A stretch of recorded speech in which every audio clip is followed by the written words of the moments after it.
Nostradamus saw in his future three men that he called antichrists. One was Napoleon, the second one was Hitler, and the third one is the one that is to come, who is said to be the worst of all because he will learn from the mistakes of the others. A very dangerous person.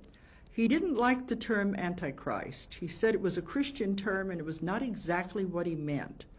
But he said if you think of Christ as representing people, humanity, then Antichrist is someone who does terrible things against humanity, against people. And it can be the type of personality like Genghis Khan or Attila the Hun, the type that doesn't care anything about what it's doing, it only wants power. So this is what he meant by an Antichrist. But the third one, he gave us a great deal of information about him because he wanted us to do something to stop the man. He said, in the Bible, in the book of Revelation, and other books in the Old Testament, the people saw the same things that he saw, the prophets did. They only put them in their symbolism they could understand in their time, but they all saw the same thing. And that the man he refers to as the Antichrist is the number 666 in the book of Revelation, called the beast. Of course, he said 666 also refers to his connections with computers. So there's a lot more to it. But he has been predicted as far back as Bible times.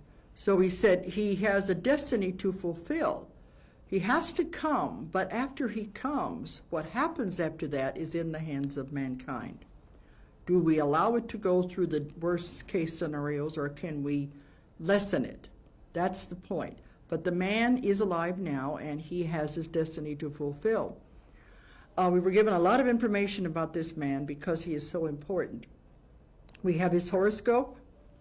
He was born on February the 4th, 1962, in Jerusalem, but he's not Jewish. And his parents were killed during the Israeli war, and when he was about 6 or 7 years old, and he was raised by his uncle.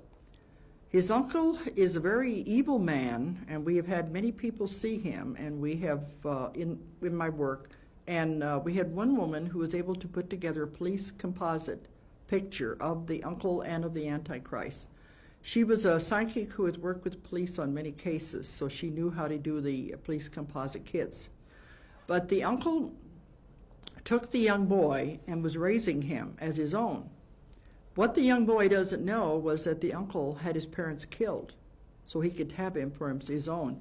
And he has gotten together a very powerful group of rich Arabs in the Middle East, and they've been taking care of this young boy and grooming him for the role he is to take. It's a very powerful group of people that control everything that happens in the Middle East. They're the puppet masters behind the scenes. Nostradamus said, by the time 7 puppets arise in the Middle East, you will realize what is happening, that they are not the real leaders of the countries, but they are the puppets being manipulated by the puppet masters behind the scenes.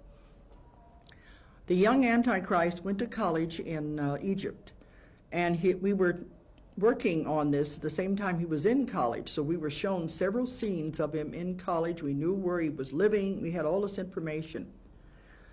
His main courses that he took were economics, philosophy, and computers. The computers were going to be very important in his future that he was planning.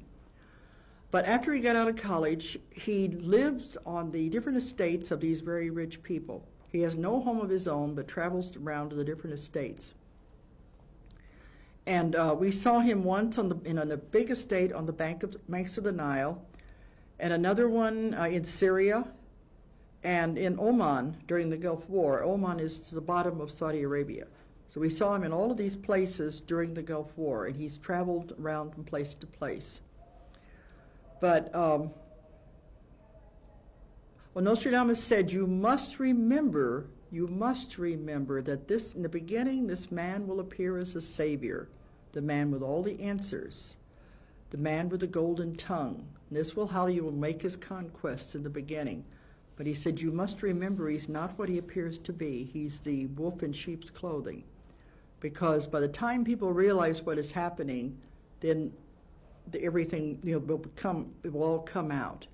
We were told in 1995, if you were watching, you'd become aware of these people and what they are doing. And of course, I get lots of mail from people trying to tell me who they think the Antichrist is. But a lot of the people they have told me about, I think, are members of the group. They're very rich, but I don't think they are the Antichrist because they don't fit all of the other criteria.